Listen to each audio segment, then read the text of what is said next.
오늘은 시편 18편 6절에서 19절 말씀을 가지고 환난 중에 드리는 의인의 기도, 이런 제목으로 하나님의 말씀을 증거하겠습니다. 앞서서 우리가 시편 18편을 통해서 이 시편 18편은 왕이 부르는 감사의 노래다라는 얘기를 한 적이 있죠.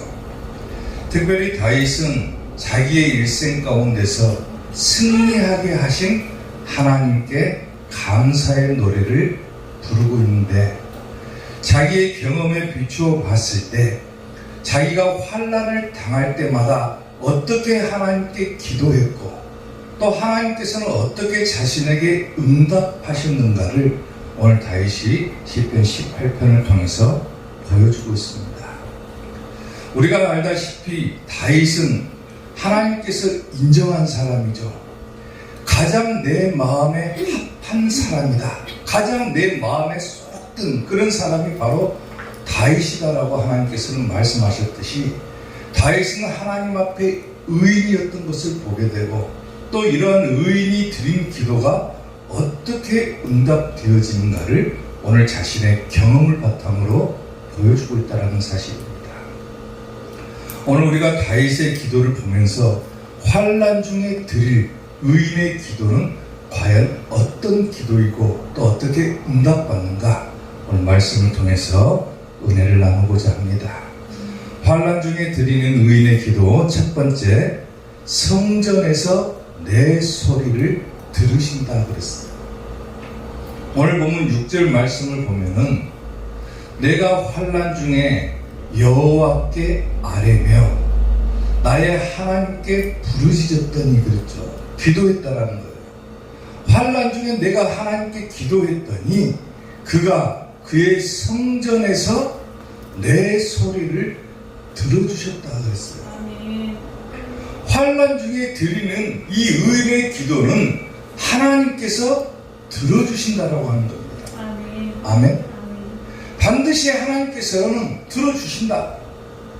우리가 누구에게 하소연할지 모르지만은 환난 중에 의인이 드리는 기도는 반드시 하나님께서 듣고 계신다라고 하는 거예요.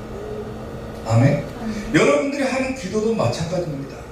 하나님께서 반드시 듣고 계신다라고 하는 거예요. 아멘. 성전에서 내 소리를 들으신다 그랬는데, 당시에 이 성전은 예루살렘 성전이 아닙니다. 왜냐하면 아직은 성전을 건축하기 이전이기 때문이에요.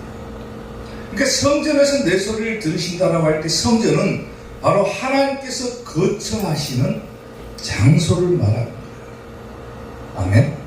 그리고 성전에서 내 소리를 들었다, 여기서 들렸도다라고 하는 말은 뭐냐면, 히브리어로 번역하면은 확실하게 수용하다 그 말이에요. 수용하다.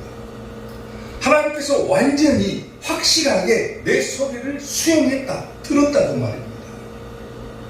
우리가 하나님의 마음에 합한 자가 되고 하나님의 뜻대로 살고 그럴 때 우리가 드리는 기도는 반드시 하나님께서 그 기도를 수용해 주신다라고 합니다. 아멘.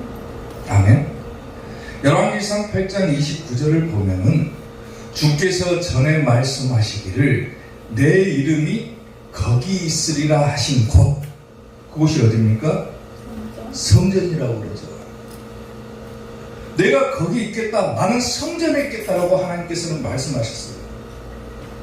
내 이름이 거기 있으리라 하신 곳, 이 성전을 향하여 주의 눈이 주야로 보시오며 주의 종이 이곳을 향하여 비는 기도를 들으시옵소서 그래요. 주의 종들도 성전을 향해서 기도하는 거예요. 30절 보면 주의 종과 주의 백성 이스라엘이 이곳을 향하여 기도할 때에 주는 그 간구함을 뭐한다 합니까? 들으신다. 성전을 향해서 기도해라. 성전에가 하나님께서 계시는 장소다. 물론 다윗이 기도할 때 성전은 건축되기 전이고 하나님께서 거처하시는 장소였지만은 지금 현재로서는 하나님께서는 어디에 계시느냐? 바로 성전에 계신다라고 합니다. 즉 교회 안에 계신다라고 합니다. 아멘. 아멘.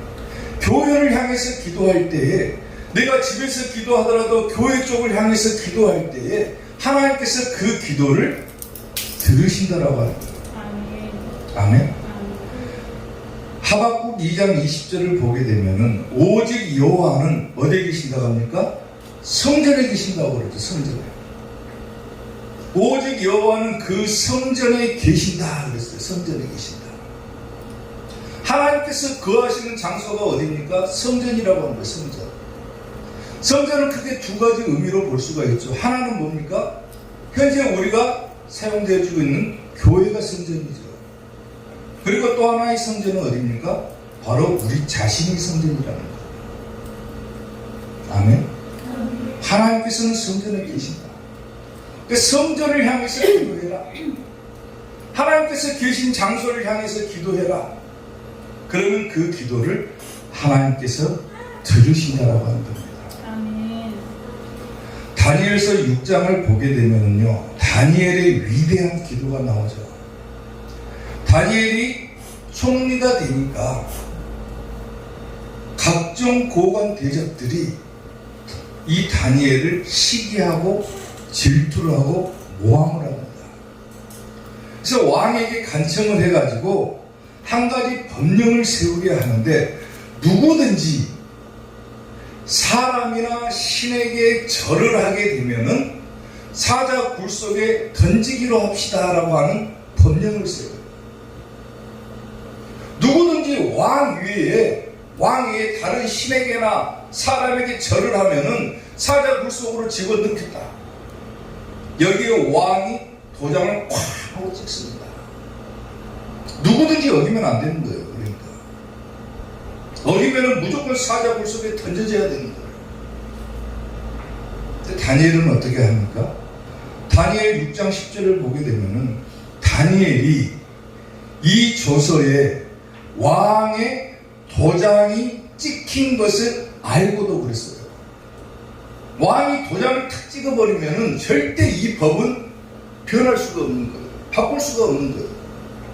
그런데 다니엘은 이 조서에 왕의 도장이 찍힌 것을 알고도 자기 집에 돌아가서는 윗방에 올라가 예루살렘으로 향한 창문을 열고, 예루살렘을 향한 창문은 어디입니까? 성전을 향한 곳이에요. 성전. 예루살렘으로 향한 창문을 열고 전에 하던 대로 하루 3번씩 무릎을 꿇고 기도하며 그의 하나님께 감사했더라 그랬어요. 자기 자신이 사자굴 속에 던져질 것을 알면서도 왕보다는 자신의 왕인 하나님을 더 두려워했다라는 거예요. 아멘. 아멘. 왕보다도, 왕의 도장에 찍힌 조서보다도 나는 하나님의 말씀을 더 신뢰하고 하나님의 말씀을 더 따르겠다. 설령 내가 사자굴 속에 던져지는 한이 있더라도 나는 하나님의 말씀을 끝까지 지키겠다라고 합니다. 사랑하는 성도 여러분, 다니엘은 비록 왕의 명령을 어긴 채로 사자굴 속에 던져졌지만은 머리카락 하나도 상하지 않았다라고 성경은 기록을 합니다. 아멘. 하나님께서 그 기도를 들어주셨기 때문에 가능한 거예요. 아멘. 흔히 사람들은 어떻게 그럴 수가 있느냐, 어떻게 그런 기적이 일어날 수가 있느냐 하겠지만은 사람의 생각으로 판단하면 그 기적은 일어날 수가 없는 거예요.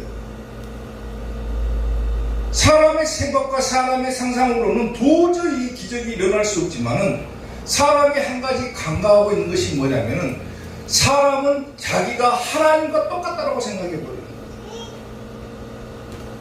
사람이 할 수 없는 일을 하나님은 가능하게 하시는 거예요. 아멘. 설령 우리가 불 속에 던져진다 할지라도, 사자굴 속에 던져진다고 할지라도, 내가 아무리 큰 환난을 당한다 할지라도 내가 하나님께 드리는 기도는 반드시 하나님께서 들어주신다라고 하는 사실을 기억을 해야 된다는 겁니다. 아멘. 사람이 살다 보면은 어려운 일들을 많이 당하잖아요. 때로는 어려운 현상들이 많이 겪게 돼요. 근데 이 어려움을 당할 때 흔히 사람들을 찾아가 도움을 구합니다. 도움을 구하는 방법이 딱 두 두 가지가 있어요. 한 가지 방법은 뭐냐면 자기가 아는 사람들을 다 찾아다닙니다. 나 좀 도와주세요. 나 좀 도와주세요. 내가 이렇게 어렵고 힘들게 삽니다. 나 좀 도와주세요. 그러다가 사람들로 하여금 실망을 하게 되고 결국 마지막 수단으로 하나님을 찾게 되죠. 그게 첫 번째 방법이에요. 그리고 두 번째 방법은 뭐냐면은 자기가 어려움을 당할 때 사람들을 먼저 찾아가기보다는 바로 하나님께 와서 하나님께 도움을 구하는 겁니다. 아멘. 어떤 방법이 더 현명할 것 같아요? 자기가 어려움을 당하면 사람들 다 찾아다니다가 결국은 실망해서 하나님을 찾아가는 것, 아니면은 처음부터 하나님을 찾아가는 것. 두 번째 방법이 훨씬 좋은 거잖아요. 하나님을 최우선으로 두는 겁니다. 다윗이 자기의 경험을 비추어 봤을 때 수없이 많은 어려움을 당하고 사망의 위기 앞에서도 사람들을 찾아다니며 정치적으로 협상을 하고 뭐 정치적으로 이용을 하고 하는 것이 아니라 다윗은 가장 먼저 하나님 앞에 나와서 무릎을 꿇었다라는 거예요. 아멘. 이 방법이 우리가 필요한 거예요. 환난 중에 드리는 의인의 기도는 반드시 하나님께서 들어주신다. 내가 비록 어려움 당했다 할지라도 사람들을 찾아가기보다는 먼저 하나님 앞에 나와서 기도할 때 우리 하나님께서 내 기도를 반드시 들어주신다. 하나님을 먼저 찾는 여러분들이 될 수 있기를 주님의 이름으로 축원합니다. 아멘. 환난 중에 드리는 의인의 기도 두 번째, 지존하신 이가 음성을 내신다 그랬어요. 오늘 보면 13절 말씀을 보면은 여호와께서 하늘에서 우레소리를 내시고 지존하신 이가 음성을 내신다 그랬어요. 다시 말하면은 환난 중에 드리는 의인의 기도는 하나님께서 들으실 뿐만 아니라 반드시 응답도 해 주신다라고 합니다. 아멘. 듣기만 하고 아무런 조처도 없으면 소용이 없잖아요. 근데 하나님께서는 들어주시기도 하시고 반드시 그 일에 대해서 응답해 주신다라고 합니다. 아멘.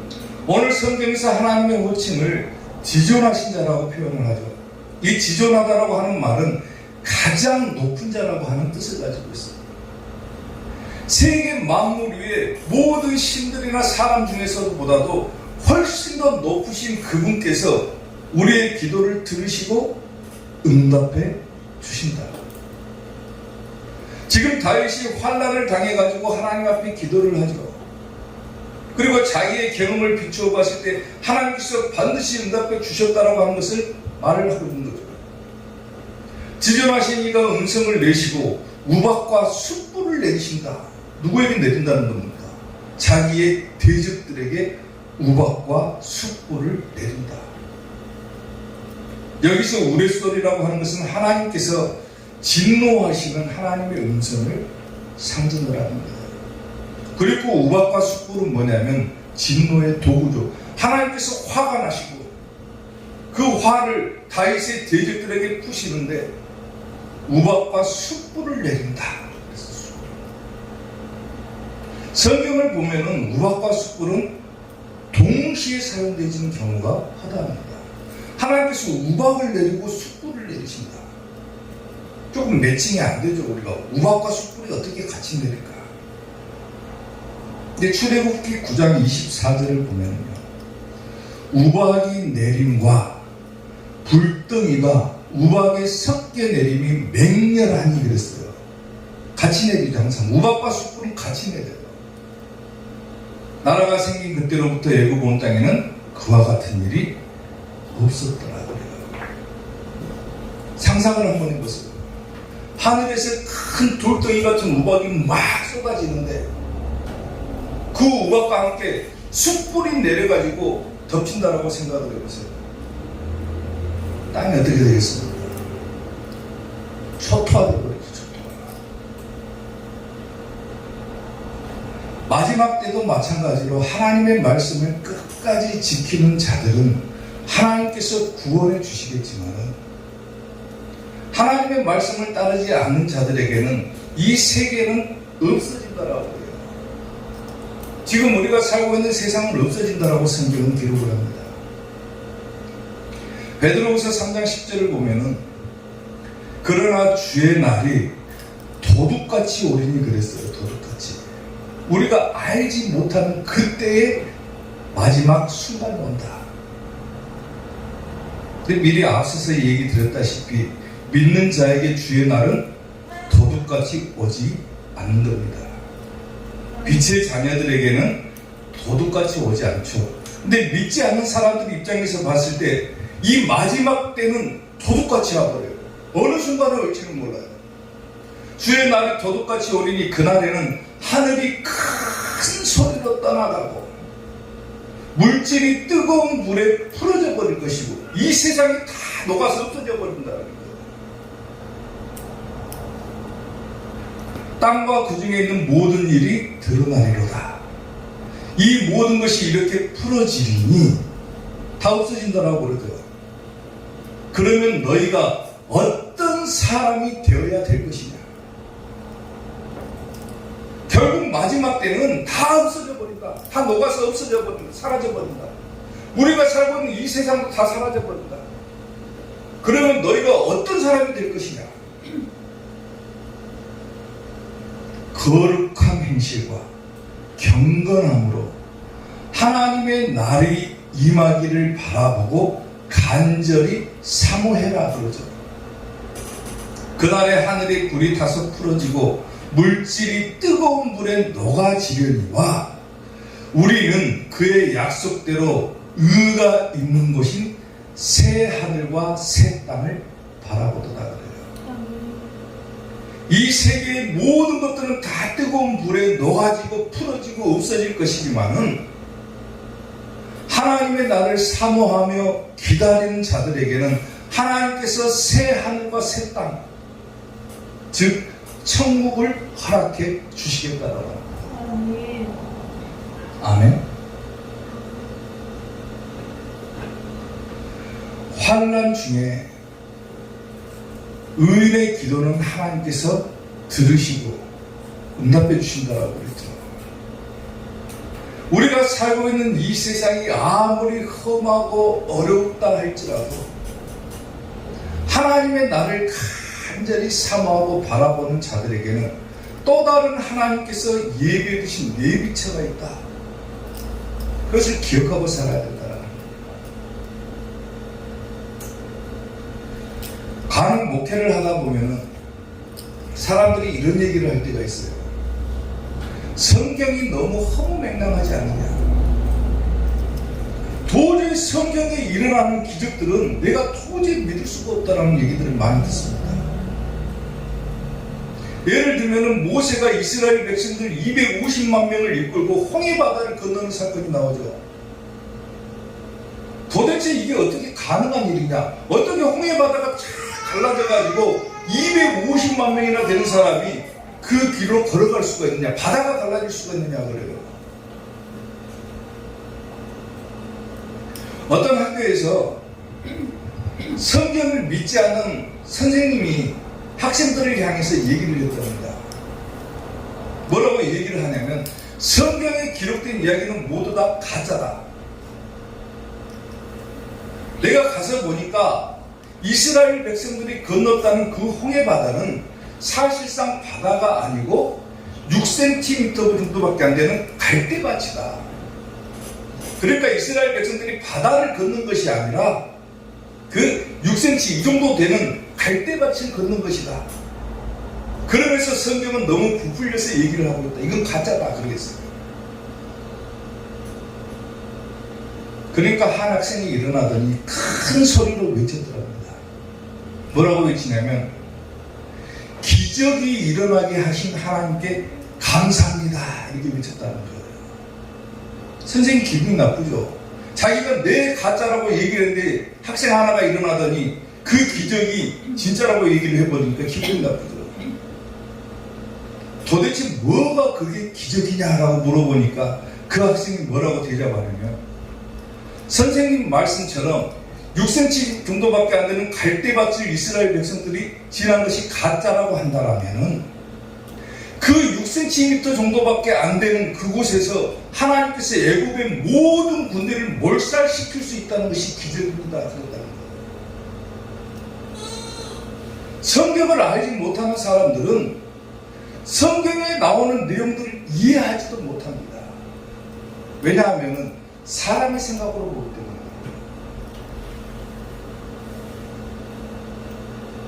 사랑하는 성도 여러분, 우리가 보고 있는 이 하나님의 말씀을 대할 때는 사람의 생각과 판단보다는 훨씬 더 뛰어나신 하나님의 능력을 봐야 되는 거예요. 아멘. 지금 역사학자들이나 성경학자들이나 지리학자들이 성경에 기록된 내용들을 다 분석을 하고 파헤치고 있지만은 결국 그 어느 것 하나도 가짜를 찾아내지는 못했어요. 만약에 성경이 이렇게 기록되어 있는 내용 중에서 한 가지라도 거짓말이 섞여 있다, 그러면 성경은 무너져 버렸죠. 기독교는 없어져 버렸어요. 성경에 나와 있는 단어 하나가 가짜라고 한다면 이 기독교는 자체가 사라져 버리는 거예요. 교회가 없어져 버려요. 근데 수많은 성경학자들, 역사학자들이 성경의 내용들을 밝혀내고는 있지만은 가짜가 하나도 없다라는 거예요. 다 드러나고 있는 거예요. 그런데 일부 몰지각한 사람들이 자기의 생각과 판단만으로 성경을 보니까 성경이 가짜라고 얘기해버려요. 한 구절만 틀려도 성경은 무너져 버린다니까요. 기독교는 없어요. 하나만 틀려버렸다. 근데 기독교가 2000년 넘게 지속될 수 있었던 이유가 어디 있습니까? 하나님의 말씀은 1.1획이라도 변한 것이 없기 때문에 가능한 거예요. 아멘. 사람의 생각으로, 내 생각으로 볼 때는 이건 안 맞다 그래요. 자기 생각으로 보니까 안 맞는 거예요. 내가 판단해 보니까 성경의 이런 부분들은 좀 애매하다 그래요. 왜냐하면 자기 판단으로 보니까 그래요. 하나님의 능력은 우리보다 훨씬 더 뛰어나다라고 하는 것을 인정을 하고 생각을 해야 되고 판단을 해야 되는데, 자기의 생각과 판단으로 성경을 보니까 성경을 믿을 수가 없는 거예요. 내가 어려움을 당하고 사망의 위기 앞에 있는데 하나님께 기도한다고 그것이 해결되겠느냐? 다윗이 오늘 그 부분을 얘기를 하는 거잖아요.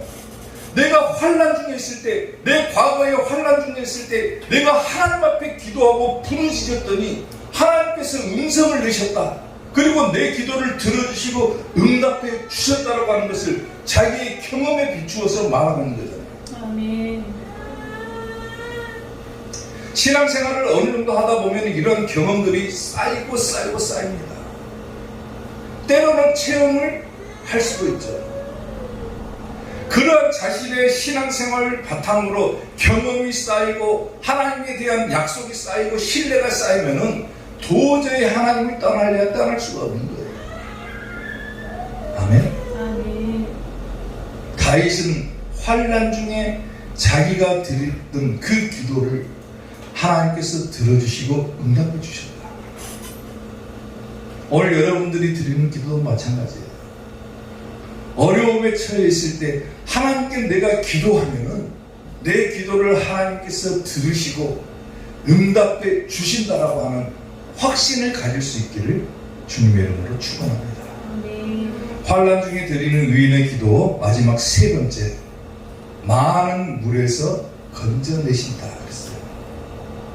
오늘 보면 16절 말씀을 보면은 그가 높은 곳에서 손을 펴사 나를 붙잡아 주시며 많은 물에서 나를 건져내셨도다 그랬어요. 다시 말하면 뭐였다는 겁니까? 구원해 주셨다는 거예요. 아멘. 환난을 이기게 해주셨다는 거예요. 자기의 어려움을 극복하게 해주셨다는 거예요. 아멘. 내가 힘들고 어려울 때 하나님 앞에 기도했더니 하나님께서 내 기도를 들으시고 응답해 주셨고 내 모든 대적들을 다 망하게 하셨고 결국 그 모든 어려운 상황 가운데서 나를 건져주셨다. 나를 구원해 주셨다라고 합니다. 아멘. 아멘. 여기서 많은 물에서 나를 건져내셨도다 그랬는데, 여기서 많은 물은 사망의 위기를 뜻하는 거예요. 다윗이 수없이 느꼈던 그 사망의 순간들을 말합니다. 얼마나 두려웠겠습니까? 자기의 왕이 자기를 죽이려고 하기도 하고, 자기의 자식이 자기를 죽이려고 하기도 하고, 그래서 때로는 숨어 있기도 하고, 두려움에 떨기도 하고, 추위와 공고에 맞서야 했던 그 어려운 상황 가운데서 다윗이 의지할 수 있었던 것은 오직 하나님 한 분밖에 없었다. 그런데 그 모든 위기 앞에서 하나님께서 손을 펴사, 여기서 손은 하나님의 힘과 권세를 상징합니다. 손을 펴서 나를 붙잡아 주시고 많은 사망의 위기 가운데서 나를 건져 주셨다. 아멘. 아멘. 오늘 여러분들도 마찬가지입니다. 내가 힘들고 어렵고 수없이 많은 위험 가운데 있을 때 하나님께 먼저 나와 기도하면 그 기도를 들으시고 응답해 주시고 그 위기를 해결해 주신다라고 합니다. 아멘. 시편 40편 1절에서 2절 보면은 내가 여호와를 기다리고 기다렸더니 귀를 기울이사 나의 부르짖음을 뭐 했다고 합니까? 들어주셨다고 그랬어요. 들으셨도다. 나를 기가 막힐 웅덩이와 수렁에서 끌어올려 주시고 내 발을 반석 위에 두사 내 걸음을 견고하게 하셨도다 그랬어요. 내가 어려움 가운데 허우적대고 있을 때 하나님께 기도했더니 하나님께서 나의 기도를 들어주시고 그 수렁 가운데서 나를 끌어올려 주시고 내 발을 반석 위에 두셨다. 아멘. 시편 143편 7절을 보게 되면 위에서부터 주의 손을 펴사 나를 큰 물과 이방인의 손에서 구하여 건지소서 그러잖아요. 아멘. 아멘. 수없이 많은 위기 가운데서 하나님께 기도했더니 건져주신다. 사랑하는 성도 여러분, 이러한 체험들이 여러분들의 신앙생활에 쌓일 수 있게 되기를 주님의 이름으로 축원합니다. 아멘. 현재 우리가 다윗이 느꼈던 이 많은 물이라고 하는 것은 지금도 우리가 느끼고 있는 거예요. 수없이 많은 위기들을 느끼고 살죠 우리가. 얼마 전에는 저한테 한 통의 전화가 왔습니다. 지난 주일날 오후에 전화가 왔어요. 갑자기 전화를 딱 하더니 뭐라고 하냐면은 거기 담임 목사요 그래요. 다짜고짜. 예 그렇습니다. 그러니까 뭐라고 하냐면은 왜 당신은 뭐 불이 어쩌고 저쩌고 막 하고 뭐 말씀을 어기고 불순종하고 막 헛소리를 해야 되는 거예요. 당신 누구요? 그럴 때 대답도 안 해요. 막 혼자리 헛소리 하더니 전화를 딱 끊어버립니다. 뭐겠습니까? 이단들이 판치는 거예요. 또 며칠 전에는 교회 현관문에다가 스티커를 대문자가 탁 붙여놓고 갔어요. 뜯기도 힘들 정도로 막 붙여놓고 갔어요.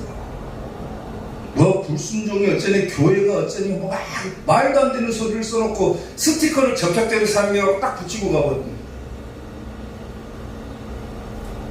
우리가 살고 있는 이 시대에 이렇게 수많은 이단들이 넘쳐납니다. 심지어는 우리 교회 앞에서 누가 전도를 하더라고요.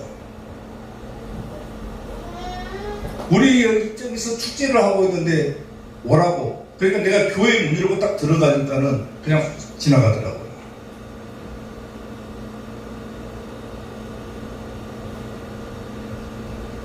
계시록 17장 1절에서 2절을 보면요 이런 말씀이 나옵니다.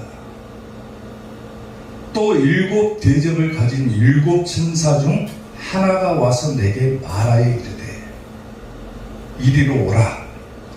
많은 물 위에 앉은 큰 음녀가 받을 심판 이것을 너에게 보여주겠다 그래요.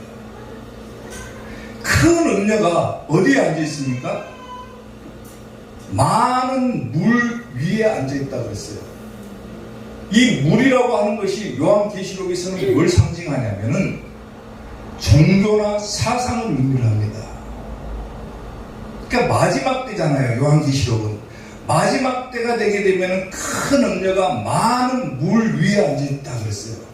모든 종교와 사상을 통합을 해가지고 그 위에 앉아있게 될 것이다. 그걸 보여주는 거예요. 그게 뭐겠습니까? 세상에 있는 종교 다원주의나 혼합주의나 또 모든 교회의 사상들을 다 통합을 해가지고 음녀가 그 위에 앉아있다. 근데 그 음녀는 뭐하는 음녀입니까? 심판받을 음녀예요. 많은 물 위에 앉아있는 큰 음녀가 받을 심판을 너에게 보여주겠다.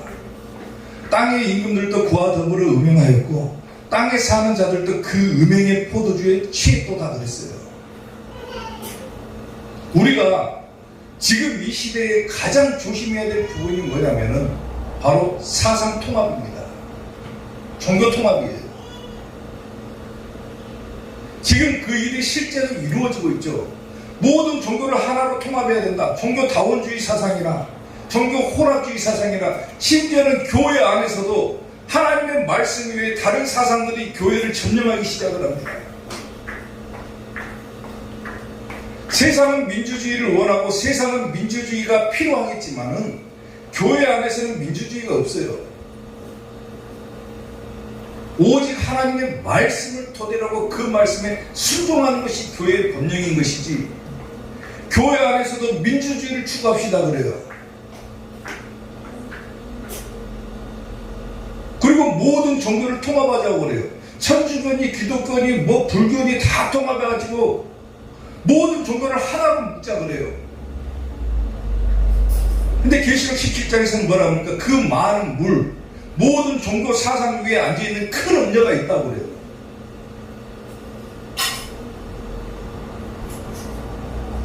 (17장 15절을) 보면 좀 더 분명하게 나타납니다.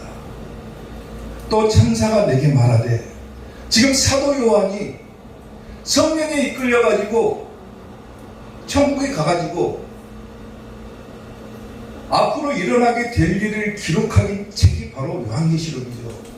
장차 될 일을 기록한 책이 요한계시록이죠. 17장에서 뭐라고 얘기를 하냐면 또 천사가 내게 말하되 내가 본 바 음녀가 앉아있는 물은 정확하게 나오죠. 음녀가 앉아있는 그 물은 백성과 무리와 열국과 뭐라고 합니까? 방언들이라 그래요. 하나로 통합하자 그래요. 왜 너희만 굳이 구원이 있다라고 주장을 하느냐? 왜 기독교만 굳이 구원이 있다라고 주장을 하느냐? 불교도 구원이 있고 카톨릭도 구원이 있고 저 오불교도 구원이 있고 다 있지 왜 너희 기독교만 구원이 있다고 하느냐? 하나님은 한 분이시고 모든 종교가 그 위에서 나눠진 것이기 때문에 이제는 하나로 통합을 하자 그래요. 통합을 하자. 이게 마귀의 술수라는 거예요.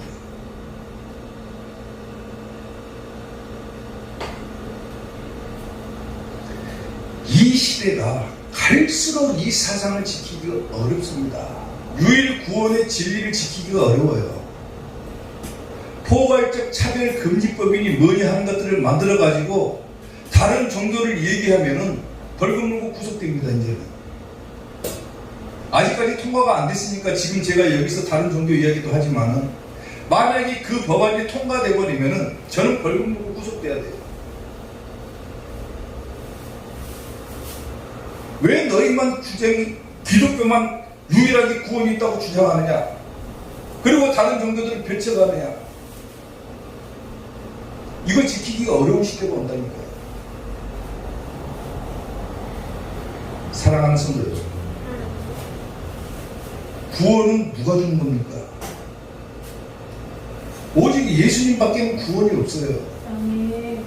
아멘. 아멘. 다른 이로서는 구원을 얻을 수 없다 그랬죠. 아멘.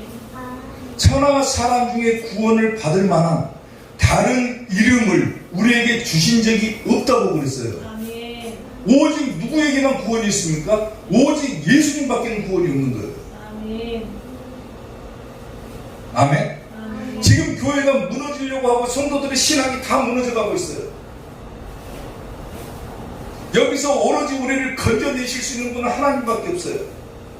하나님 모든 종교의 위기 앞에서, 이 사상들이 무너질 위기 앞에서 하나님 나를 건져주시옵소서, 내가 오직 예수님 유일 구원의 진리만 보게 하여 주옵소서라고 기도하래요. 아멘. 사랑하는 성도, 각종 유혹이 막 물밀듯이 들어옵니다. 심지어 어떤 교회는 이 교회 강단을 무대로 사용을 해버려요. 하나님의 말씀을 선포하는 장소가 얼마나 거룩한 곳인데 이 강단을 갖다가 무대로 바꿔가지고 막 사이트 조명 팍 비치고 춤추고 노래하고 난리를 쳐버립니다. 그래놓고 뭐라고 하냐면 열린 예배라고 그래요. 듣기는 얼마나 좋습니까? 아, 저 교회는 개방적이다, 열린 예배를 드린다, 모든 것을 다 수용하는 교회다. 사람들의 귀에 현혹돼가지고 그것이 맞다고 생각을 해버리는 거예요, 성도들이.